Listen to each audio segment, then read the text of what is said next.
Hey friends, thanks for taking the time to listen to this episode. This is the Pink Plus podcast, and I'm Savannah Burns. My guest today is Paige. She's a CEO and founder of a supplement company, a personal trainer, a yoga instructor, and most importantly, a woman on a mission to help other women thrive with healthier lives. As someone who struggled with body image issues herself, she's here to spread a message about acceptance and self-love. Please welcome Paige.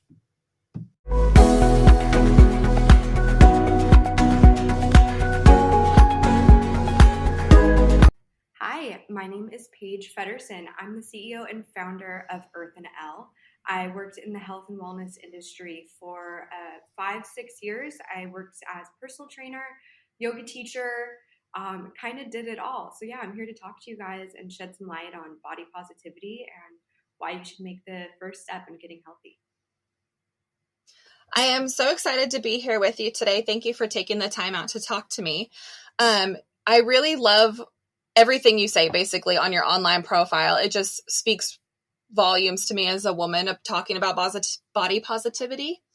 So your online profile says after a tumultuous childhood, you developed PTSD and chronic illness, but you were able to heal yourself naturally through lifestyle changes, proper nutrition, and holistic care. Can you elaborate on what holistic care means?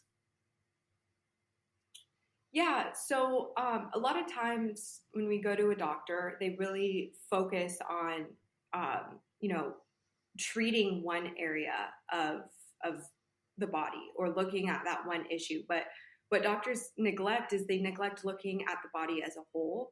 And they might give you a prescription that might solve X, Y, and Z issue, but leads to all these side effects. So it's really about taking a broader approach and considering the whole body in the decisions that we make about our health.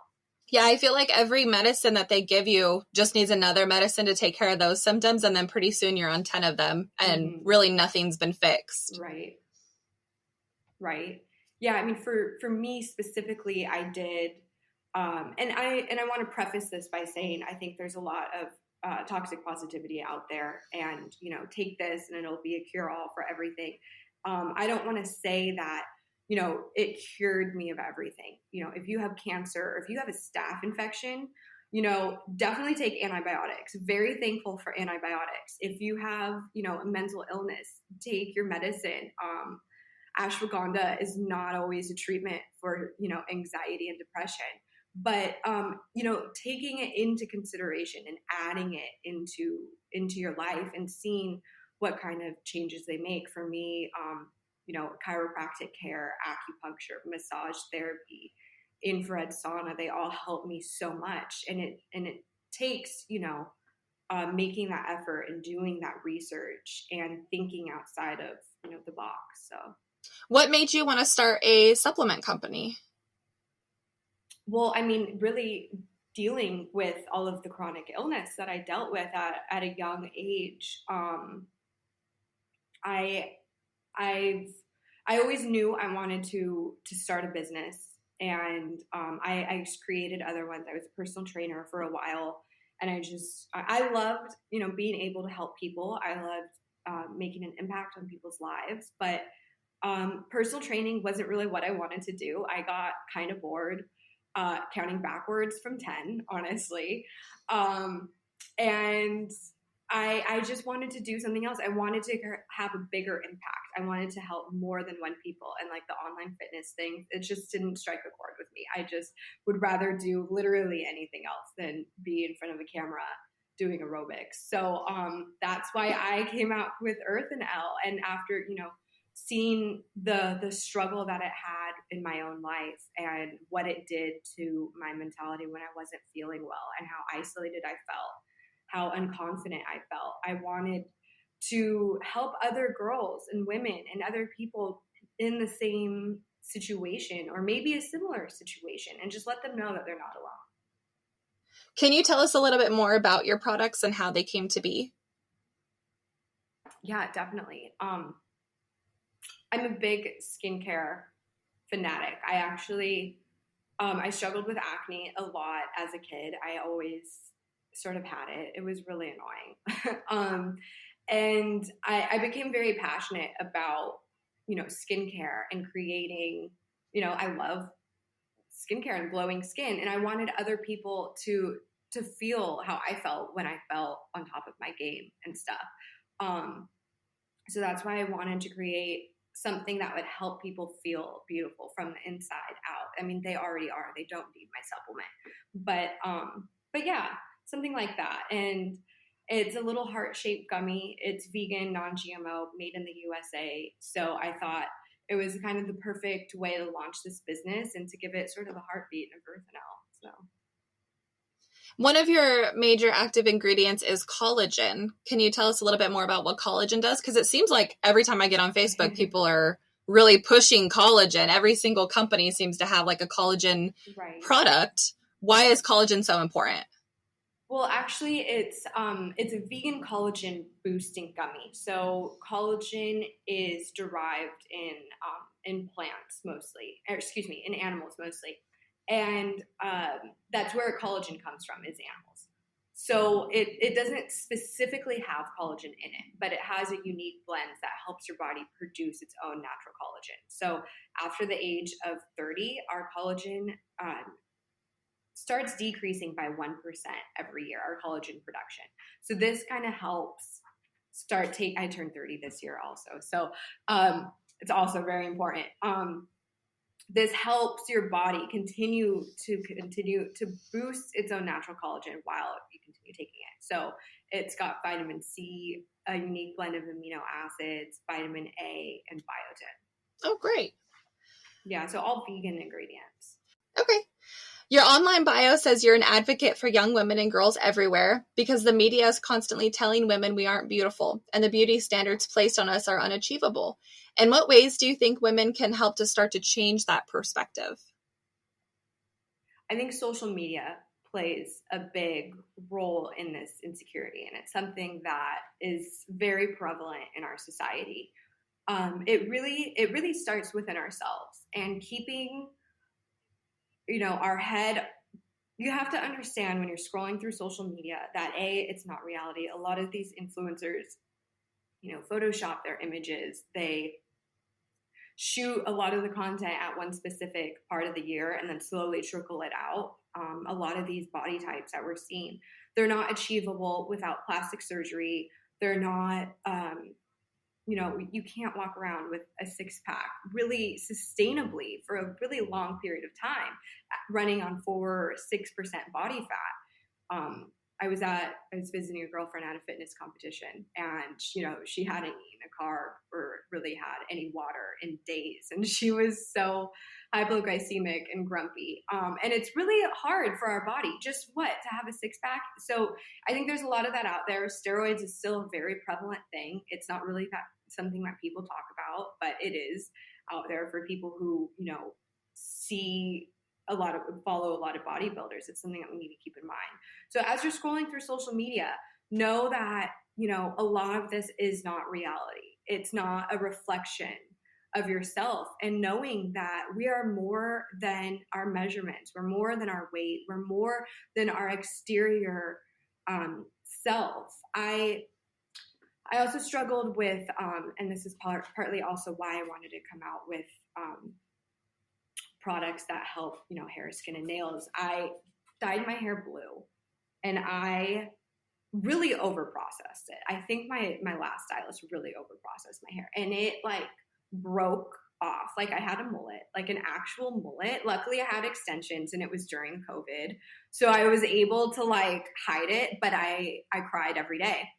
And I went in this Facebook group with women for hair loss and stuff.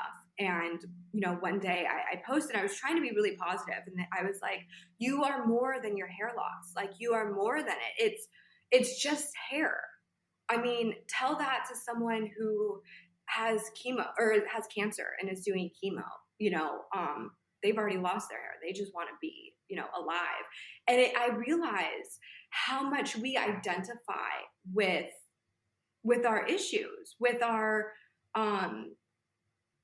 they say, I have depression. It's no, you're reconfirming that you have depression. It's so much of what we say reconfirms how we are. So it's kind of a long-winded answer. I was kind of surprised to get a lot of heat from that, but I was just trying to portray that we are more than our acne. We're more than our hair loss. We're more than our gray hair. We are, a heartbeat inside. We are people who love and who have feelings, and, really trying to shift the perspective from the exterior thing, because it really only goes so deep, and really kind of shifting people's mindsets. Like, who are we as people? What do we value within ourselves? Can we, accept ourselves for our flaws and love ourselves for who we are? So that kind of brings me to my next question. Talking about body positivity and loving yourself, what do you think is the first step towards learning to love yourself? Accepting ourselves for our flaws. I have anxiety. I've struggled with it for a long time. I realized that, you really just have to come to terms with maybe those parts that you don't like. And when you can do that, it gives you a chance to be able to move into that more and look at it from a bird's eye view, instead of being kind of so caught up in it. And it's something that we all can work on a daily basis. It's something that, I work on myself. So accepting us for our flaws, and working, always not being scared to make changes, and to notice where we can grow. Go into therapy if you're struggling. Research other more natural things if you have an illness that you can use in conjunction with your regular medicine, and see if that doesn't make a difference. Look at the body as a whole and make some adjustments in your life if you're struggling. Only you can get yourself out of the dilemma that you're in. Nobody's going to come save you. And I think a lot of people just need to sort of rip the band-aid off and make that first step, because their time period is limited, and you can either spend it living in our stuff, or we can choose to rise above it. Do you feel like self-love is something that's is like a destination, like it's attainable and then you just love yourself? Or do you feel like it's an always ongoing journey, learning to love new things about yourself? Yeah, I mean, it's an ongoing relationship with yourself. Every day we're presented with our two options. Are we going to be hard to ourselves today? Are we going to talk negatively to ourselves? Are we going to get sidetracked, maybe not make the decisions that we can to take care of ourselves? Or are we going to go to the gym and at least make some sort of movement forward, even when we don't feel like it, even if it's just going for a walk instead of going to the gym, even if it's just little baby steps, but every day. It's something that you constantly need to do. It's constantly making choices to either help ourselves or hurt ourselves. Are we gonna be nice to ourselves today? Are we gonna treat ourselves with care?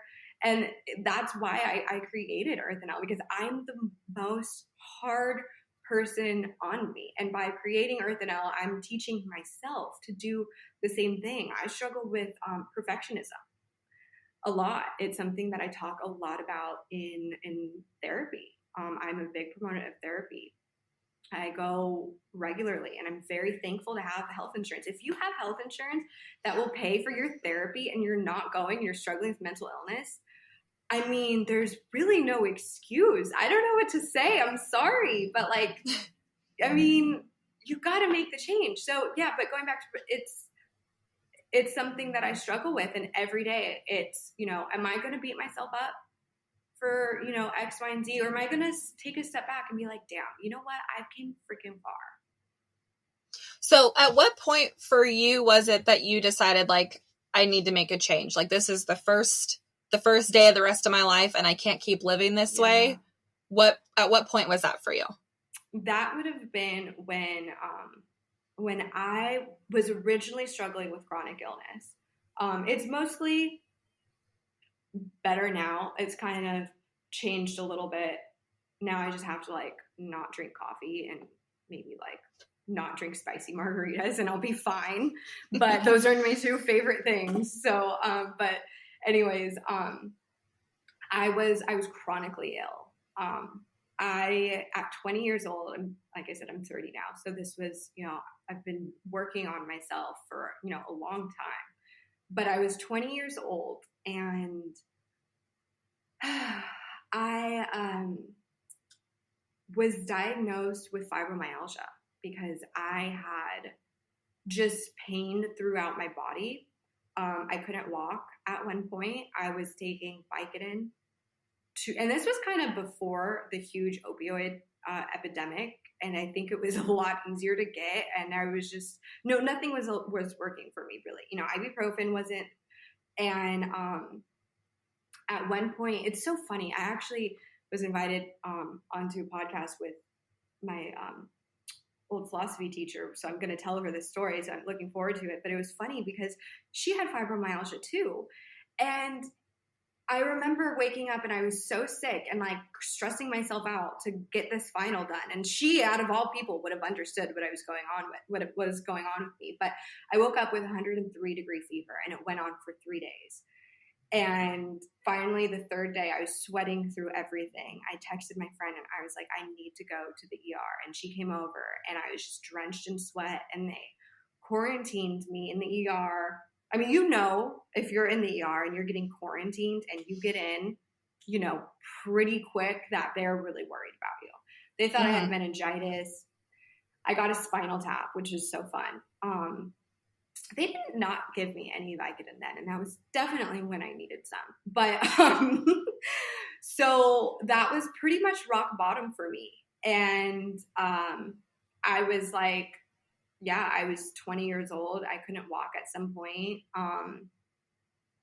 getting spinal taps, being wheeled around SeaWorld. And this was before Blackfish came out. Now I'm not a proponent of SeaWorld, but yeah, that was really rough for sure. And I had an aunt who was a big proponent of natural medicine. And I started doing my own research and I got into chiropractic care. I got into acupuncture. I got into massage therapy. I eventually got into naturopathic care when I moved to Santa Barbara, and I even worked for a naturopathic doctor for a bit as I was a personal trainer. And it was like a slow, gradual process. I kind of just kept finding new things, talking to new people, learning new things, but I had to put the effort in. It's not, I was going to all these doctor's appointments and doctors were throwing up their hands at me.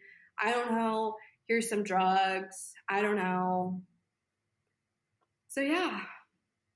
I feel like fibromyalgia is one of those things because it's not something you can necessarily run like a diagnostic test about. Right.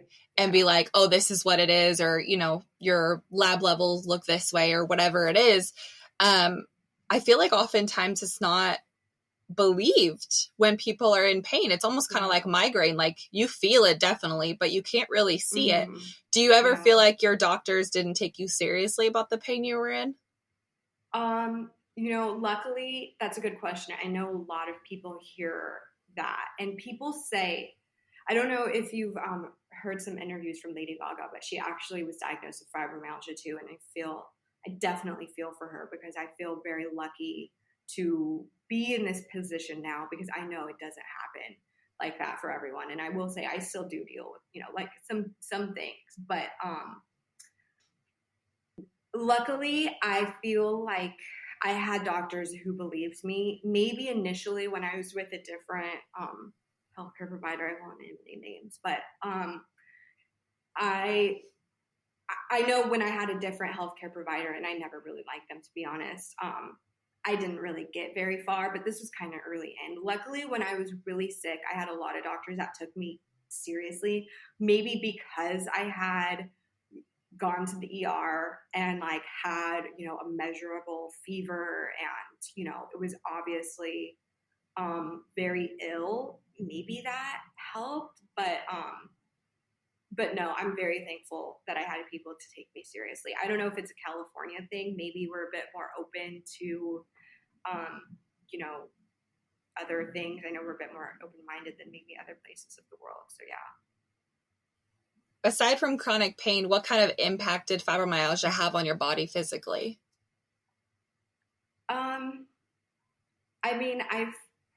I was 20 years old.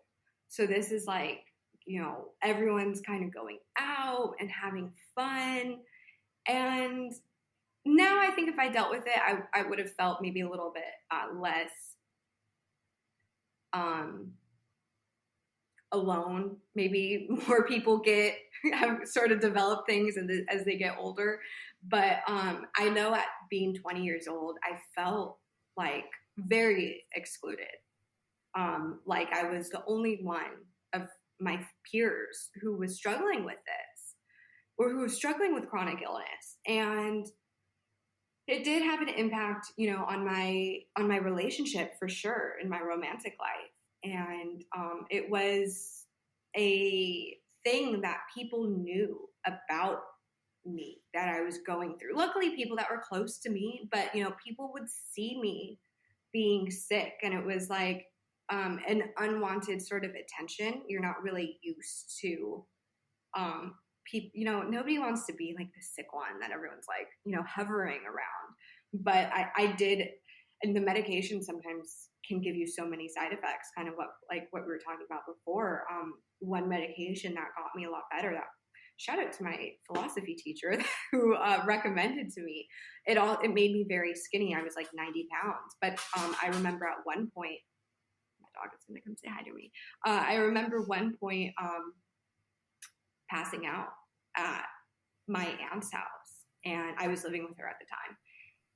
And, the whole family coming around and being like, are you okay? And it was the medication that made me so dizzy. I like got up too fast, and it was an unwanted attention that I wasn't used to. I didn't want people to see me as, weak and sick. I didn't, want people, my boyfriend and stuff, to worry about me or to have to wheel me around SeaWorld at 20 years old. It was funny because I got out of it because it wasn't like I was disabled. Like I could still, walk. It just freaking hurt. I got out of the wheelchair for a second, and they're like, "Oh my God, wheelchair girl!" Just walking. She's like, "Get back in your freaking chair. You're gonna scare people." But the good thing is there's no lines in the wheelchair. But yeah, that's true. Yeah, I'm having hip surgery soon, so I'm like, maybe I should go to Disneyland. Yeah, there you go.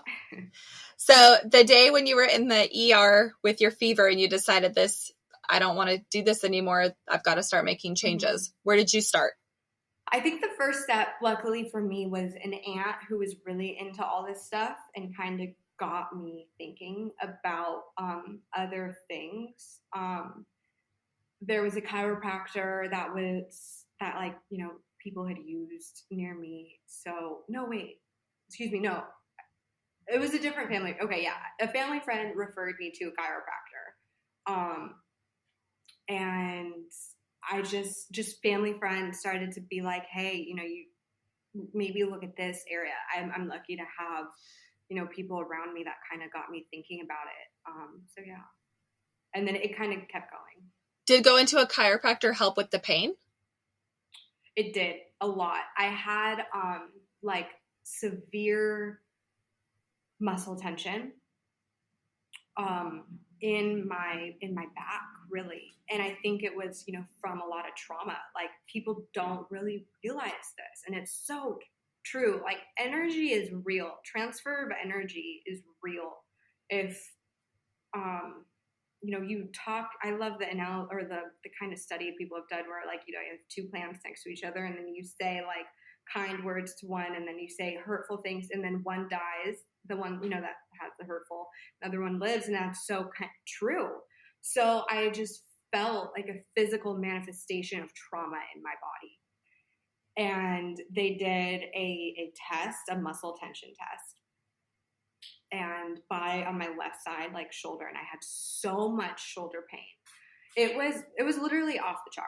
Like they were like, you have the muscle tension of a 50-year-old.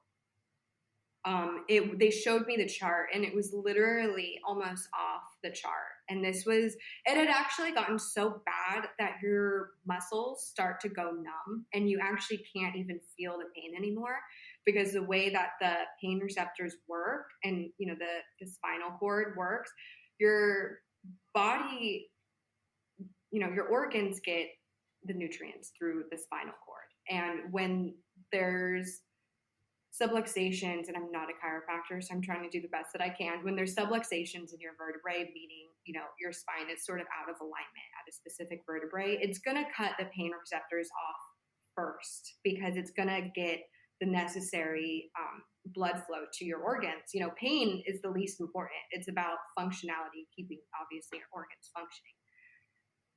So my first adjustment, I remember I was about 30 minutes from my house, and, they adjusted me. I knew muscle tension was kind of crazy, and I drove home, and I was so out of it. I literally almost rear-ended someone on the way home. I was in bumper to bumper traffic, and I vividly remember having to just slam on my brakes because I was just so out of it. I went home and took the best nap that I'd ever had in my life. Like, it was like you took 3 Valiums and you just woke up, and I was just like, what? Where am I? And then obviously you can't just go once, you have to keep going. And the pain that had eventually gone numb, started to get better. I had a lot of low back pain and just pain. So it definitely helped. And the low back pain even went to my hips. At one point, I have double jointed hips. I think that maybe is why I tore a labrum in my hip, so I'm getting it fixed a month from today. Super fun surgery. But at one point, my hip would go out of the socket, and I needed to get adjusted to, like, literally put my hip back in so I could, walk. Yeah. So it's helped a lot. You have to definitely keep going, though. It's a work in progress. Now I try to go about once a month for upkeep, but yeah. I do think, chiropractors can get a little maybe overzealous in their marketing. I don't want, I still am an advocate for, science and what is scientifically proven. And I think some of it gets out of my, knowledge bracket, but for the most part, it's helped me a lot. I feel like 20 years old is so young for them to jump to that diagnosis. What did you have to go through to get to finally getting that answer? Of fibromyalgia as a diagnosis? Yeah, how did they come to get that diagnosis? I mean, I had chronic pain, and I was not, coming up positive for anything, really. So it's kind of like the diagnosis when they throw the book at you. But by definition, fibromyalgia is like chronic pain in different parts of the area, which is what I had. So they tested me for rheumatoid arthritis, which, oh my God, and lupus, like twice. I mean, imagine getting tested for lupus, not once, but twice, and then MS. They went through all the things. And then, I already have anxiety. Like, Jesus, I'm sitting there and I'm just like, cannot think about anything else other than, do I have lupus or not? Luckily, I don't have lupus. But yeah. So the reason I'm kind of interrogating you about this fibromyalgia thing, my mom actually suffers from this. And I feel like it's one of those things that, like, she feels like everybody thinks she's like a hypochondriac because she talks about pain all the time. And some days will go by and she hasn't gotten out of bed other than to go to the bathroom and grab something to eat. Like, she's in pain constantly. So I didn't know that fibromyalgia was your chronic illness. And now that you said that, it's like kind of like a blaring siren for me. Like, holy cow, it's being able to function day to day and enjoy going outside and movement and all this stuff is achievable. Whereas it felt like with my mom, everybody just kept giving her more and more drugs rather than trying to figure out how to fix her or help her, Yeah. And I mean, maybe we can, talk offline. I might be able to give her a couple of resources or something, but, yeah, that'd be great. But yeah. And I think maybe because, she's obviously your mom, so maybe because she's a little bit older, they just maybe write it off as like, it's what happens with old age. I think, when you see a 20-year-old in chronic pain like that, the alarm starts ringing, luckily, and, bells start going off in people's mind. But no, I do remember going to numerous different doctors before really finding someone who would take me seriously. And maybe I didn't really remember that portion of it until now, because I do remember one doctor coming in and being like, I believe you. So yeah, I totally feel for her. And a lot of the food that we eat too, I don't want to say like, food is a heal all for everything, but there are definitely, it doesn't hurt to go anti-inflammatory when you have inflammation, So something to think about as well. There's a lot we can do. You talked about going to an acupuncturist. Mm-hmm. What kind of change did that make for you? I mean, along with chiropractic care, excuse me, and like massage therapy, it all sort of went together, and they all played an integral part of it. It's kind of hard for me to say specifically what was what. I think I went to the chiropractor first, and I had almost rear-ended someone and had that amazing tap. So that one really stuck in my mind, but they all went together, the massage therapy to kind of open up my muscles, and then the acupuncture to kind of go in and do whatever the heck acupuncture does. I don't know what they do. And then that, along with, literally putting my spine back to where it needs to be, they sort of all just went together, and taking your body out of like the fight or flight mode and kind of trying to get it into like the healing mode and getting the inflammatory responses just down a bit. I mean, at a different point in my life, when I had a different sort of inflammation, maybe I would have done this at the time if I knew. I went on like a strict 6-month anti-inflammatory diet. That means like no alcohol, no caffeine, no citrus, just like anti-inflammatory food, lots of, and they have books and, cookbooks and stuff like that. But I would say the whole process was just very relaxing. And there was something about, putting myself first and taking time out of my day to do this like healing that, over time made a really big impact on my life. So you had mentioned them giving you Vicodin for pain and everything, and kind of how they just kind of overloaded you with the narcs. We can totally edit this out if you're not comfortable answering. Do you still have to take narcotics now? Or are you, after how long of going through like the acupuncture and the chiropractic and everything, were you able to cut off like the heavy meds? Oh yeah. So how that went was, so I'm just going to take you through the timeline. Super sick. Tramadol wasn't working. I would literally remember being in like the college hallways, like taking Vicodin before. And I was not abusing it. I was not giving it to my friends. I was not drinking. Like I was using it, very responsibly. And then philosophy teacher came in and said, take this helped me a lot. And I said, okay. So then I took that, and it helped me a lot. It made me very skinny. That was a side effect of it. I knew it going in. Was able to go off of the Vicodin. Then I'm just on this thing that is obviously not getting me, on opiates. Then throughout that time, started introducing chiropractic care, massage therapy, all of that. Started to feel a lot better. And then gradually got off of that other medication to the point where I wasn't on anything. Now, I mean, I don't take, anything. I mean, I got ran over. I was leasing a horse, and I got ran over by my horse. So I went to, I literally had a horseshoe print on my hamstring. So I took a couple Vicodin for that, because I was in so much pain. I couldn't even walk. But no, that's great. I'm really glad that you're not on anything crazy like that me too. anymore. On your Earth and L website, you mentioned being a personal trainer and a yoga instructor. On days when you don't really feel like working out, what do you do to self-motivate? Yeah, so I think I'm glad you asked that because I don't like to lean into the energy of, when you don't feel like working out, you have to like get into this, workout mode and, force yourself to do it. If you're not feeling it, maybe just take it easier that day. Maybe, just do Pilates or do something a bit lower intensity. Maybe go for a walk. I think listening to ourselves is really important.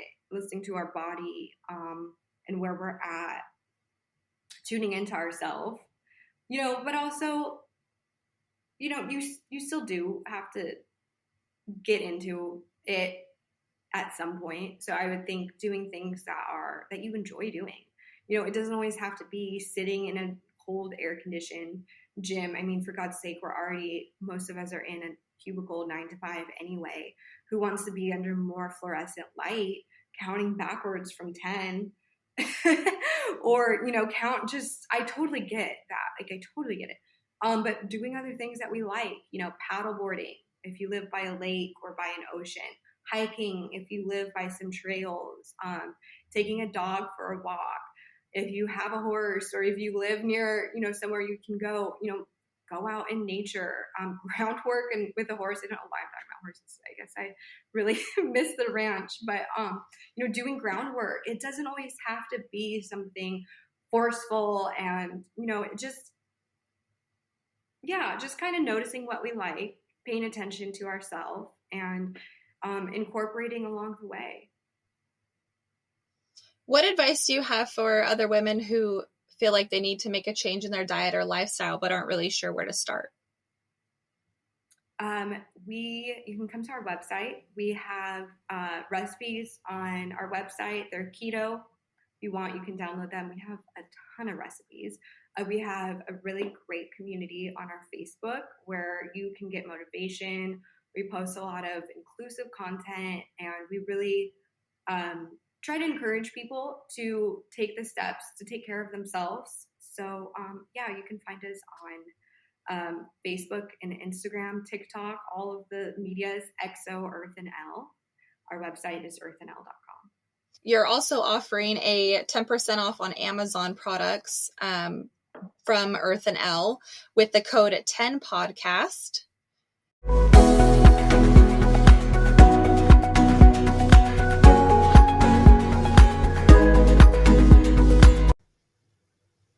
I really enjoyed getting to know Paige a bit and feel like the world needs more women who spread positive messages about health and self-love. She's graciously offered a 10% off code with listeners of this podcast for Earth and L supplements. She says the code will work on Amazon. That code is 10podcast. That's 10podcast. Earth and L can also be found on Facebook, Instagram, and TikTok at XO Earth and L, and you can visit the website earthandl.com. Thanks for listening. I hope you enjoyed the episode. Catch you next time.